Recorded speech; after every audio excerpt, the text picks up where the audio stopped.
In this video, we are going to learn about drawing shear force diagram and bending moment diagram for a cantilever beam.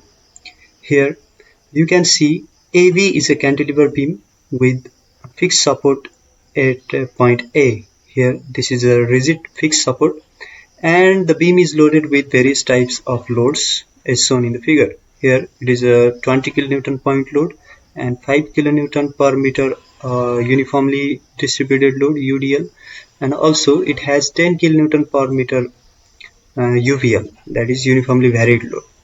So first thing we are going to do is calculate the reaction at the support. Since it is a fixed support, there will be horizontal and vertical reaction forces as well as reaction moment, which is assumed to be in anti-clockwise direction. Here we have three unknown forces and we also have three equations of static equilibrium. So all these three forces can be calculated using those three equations. So it is a statically determinate structure. The equations of static equilibrium are summation horizontal force equals to 0, summation vertical forces equal to 0, and summation of all the moment at any point is equal to 0. So using these equations, we are going to determine the values of these reaction forces.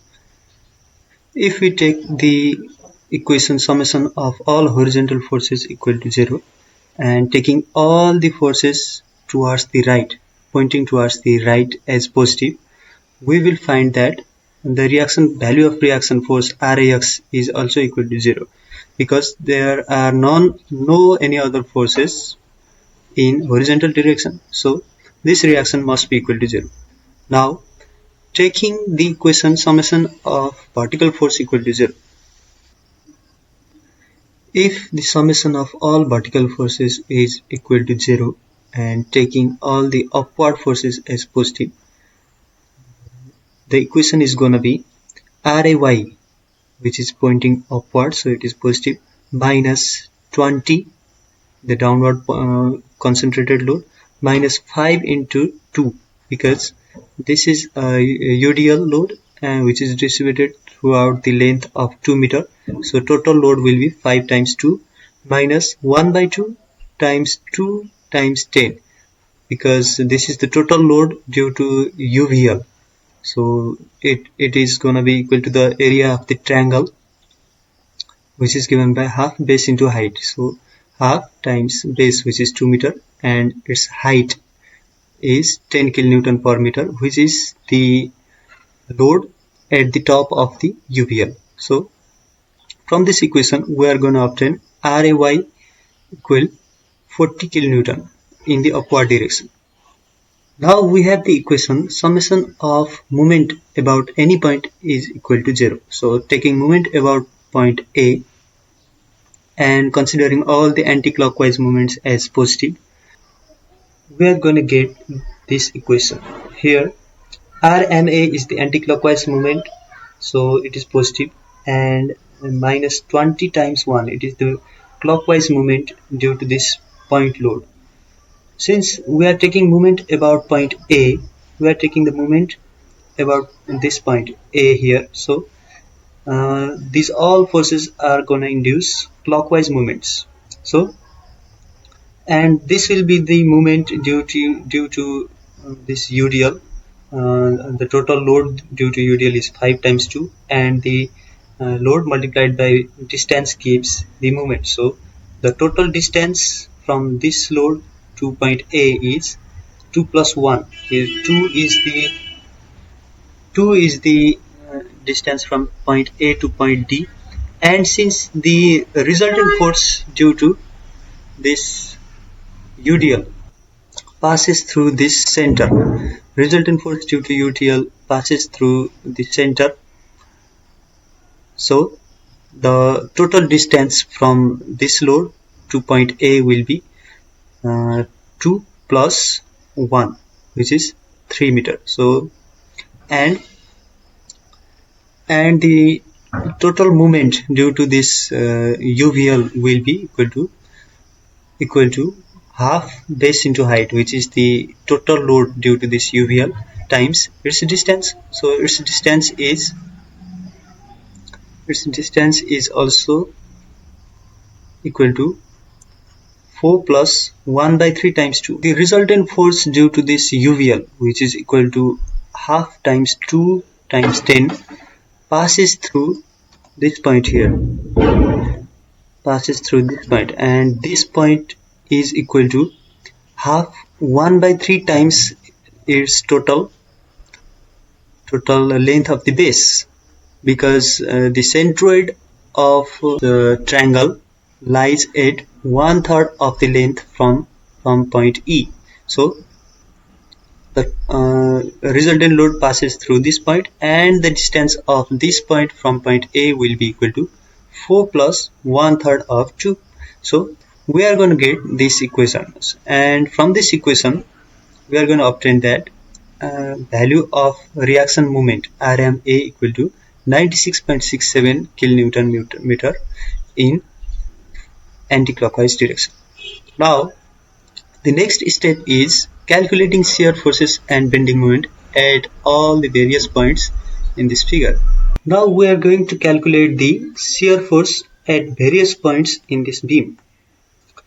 So for the calculation of shear force, we are going to travel from right to left in this beam section. So, and we need to know that when we are traveling from right to left in any section, the shear force will be positive for all the loads that are in the downward direction, and if there are loads that are in upward direction, that will give us negative shear force. That is in the case when we are traveling from right to left. But if we were traveling from left to right, the forces in the upward direction would give positive shear force, and in the downward direction would give negative shear force. So that's the rule. So let's see, the shear force at point D will be equal to 0 because there are no forces on the right side of point B. And then at point E, the shear force at point E would be equal to 1 by 2 times 2 into 10, which is equal to 10, and this is due to this UVL load. And since it is pointing in downward direction, so it is gonna give positive shear at this point, at point E. And at point D, we are going to watch all the forces on the right hand side of point D, and it will be equal to 20, and this force is due to the combined effect of this UVL and UDL. And let's take a look at point C. Concentrated load will give vertical variation of shear force at the same point. So what will be the value of shear force at just right of this section, at just right of this point C? If we are looking at just right of this point C, the only forces in the beam are this UVL and UDL. So the shear force at just right of C will be equal to 20, which is just as above.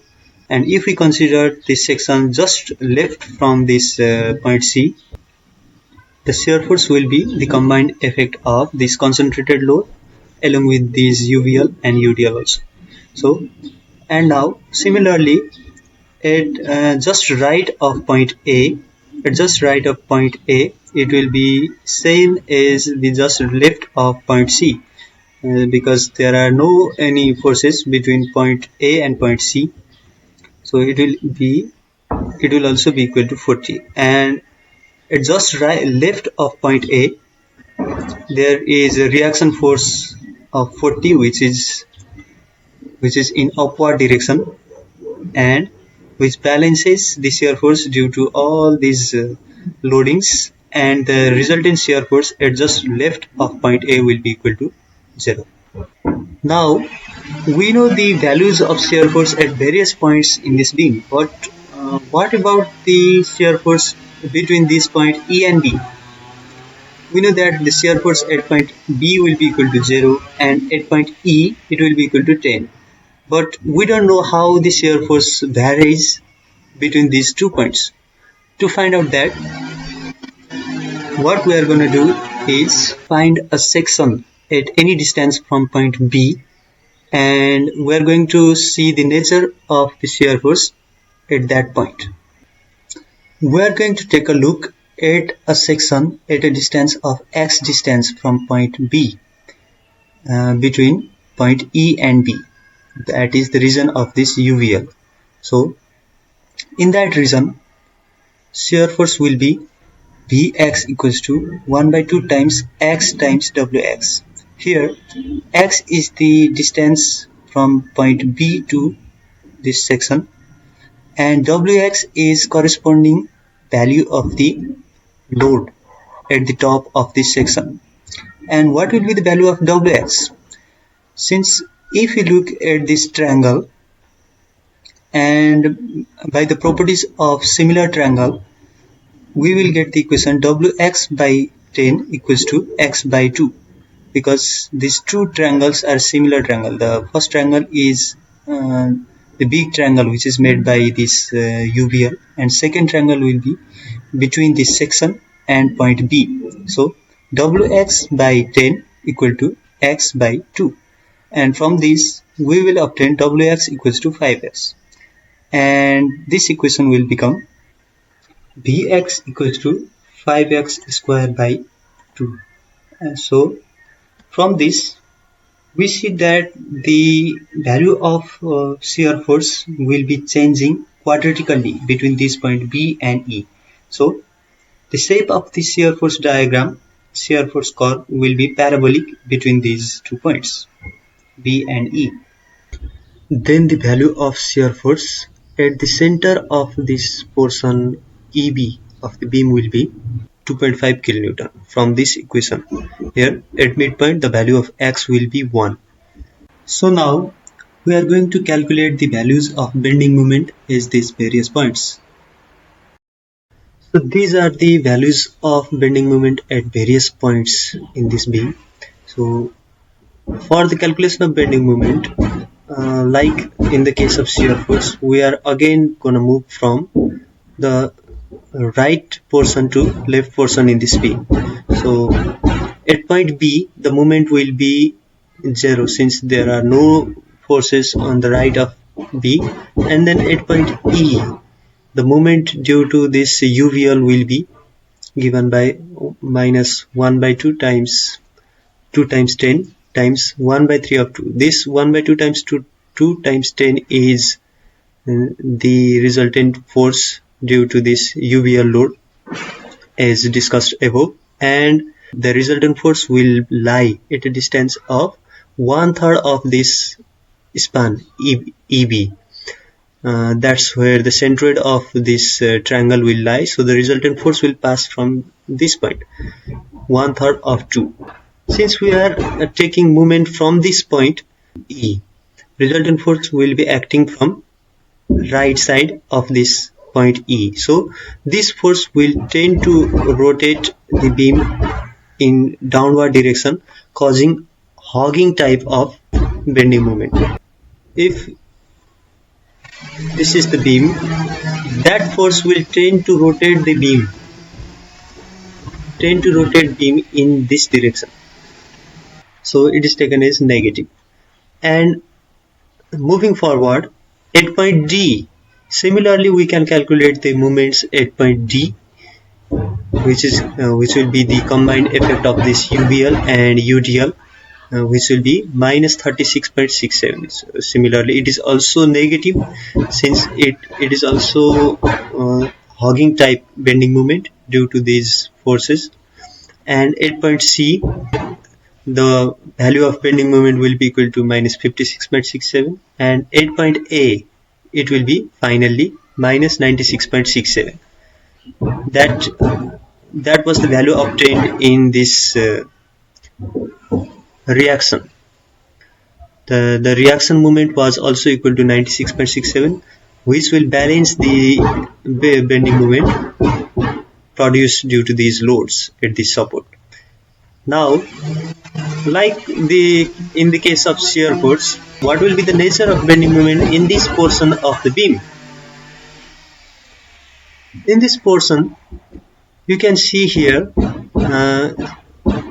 like in the case of shear force, we can calculate the bending moment at distance of x meter from this point B, and on applying the similar methods and formula, we will find that moment at that point would be minus 5x cube by 6. Here, this is cubic in nature.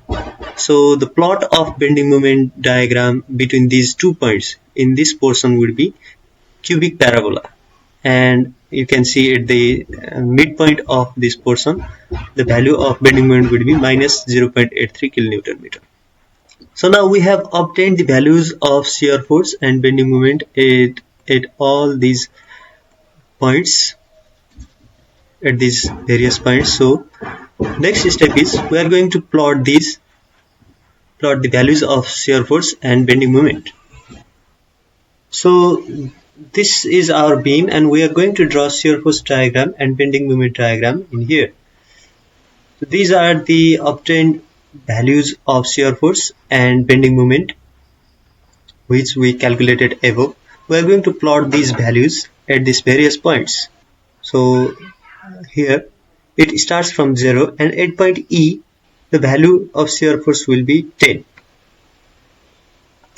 But between these point E and B, as we calculated above, the nature of shear force curve will be parabolic, so it needs to be curved there, and at the center the value was just 2.5. So this value right here is 10, and here the value here is 2.5 as we calculated above, and the nature of shear force curve is parabolic between this point E and B. And now at point D we have the value of shear force is 20.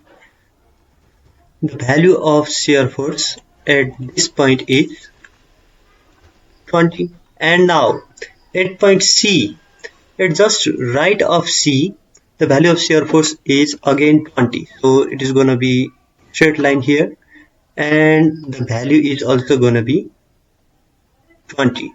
But at just left of C, the shear force again increases to 40.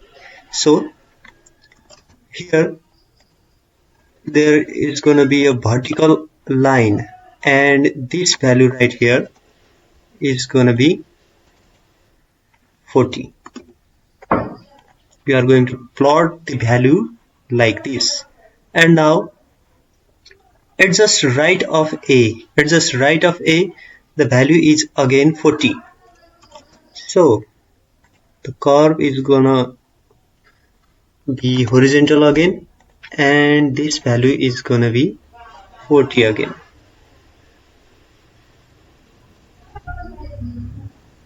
Now, and finally at just left of A, the value of shear force is 0, so the line is gonna meet the origin from here. And we know that all these values are positive, so we are just gonna add a positive sign between this figure. So this is our shear force diagram, and let's move to bending moment diagram now. Like in the shear force diagram, the bending moment curve will be cubic parabola between this point E and B. That was due to this UVL load, uniformly varying load. So at E, this value is 6.67, and at the center, as we calculated before, the value is only 0.83. So now the bending moment at point D is 36.67. But here what we need to know is that there is a uniformly distributed load UDL between point D and E. So here the shear force varied linearly between these 2 points, but that will not be in the case of bending moment diagram. between this point E and D, it is going to be a parabolic curve. So we are going to draw a curve between this point E and D also. This is going to be 36.67. Now at point C, the value is 56.67. But there is no UDL or any other force between these 2 points. Only there is a point load at point C. So the bending moment curve will vary linearly between this point C and D. So, and this value is 56.67 and this value is 96.67 here.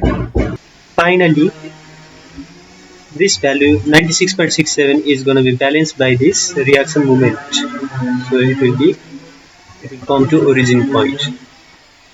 Now here these all values are negative, so we need to give negative sign between this figure. I hope you like this video, and if you like this video, please press the like button and subscribe for more like this content. Thank you very much.